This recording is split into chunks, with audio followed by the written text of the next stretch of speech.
dirogoni. Dijak golek duit karo Pak RW man. Pak RW, monggo maju mriki Pak RW.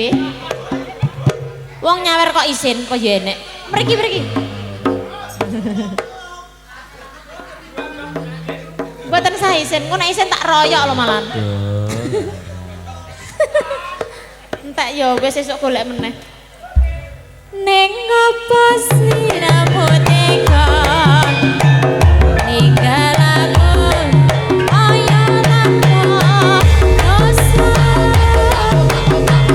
hatiku yo Gustiku nyuwun ngapura lah wong nyawer kok royokan ora Dijak golek duit. antri sabar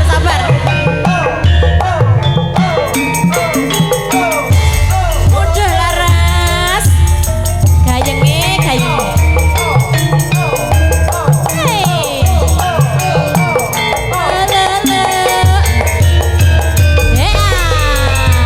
masuk Wong ayu sing tak tresnani.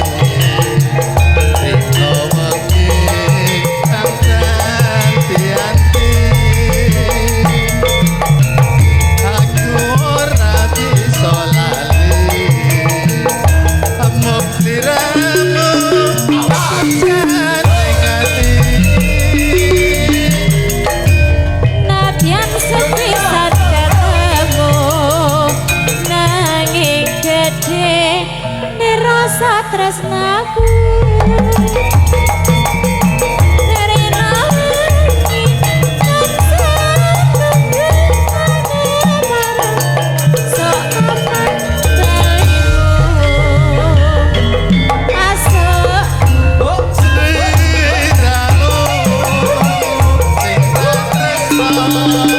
Emane wong liya.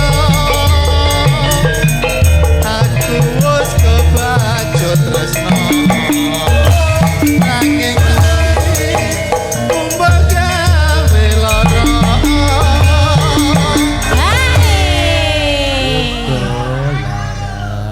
Ngapunten lho Pak RW.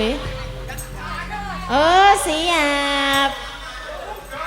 Ning apa sliramu tega ninggal aku ayo ngapura dosa hatiku Gustiku nyuwun ngapura.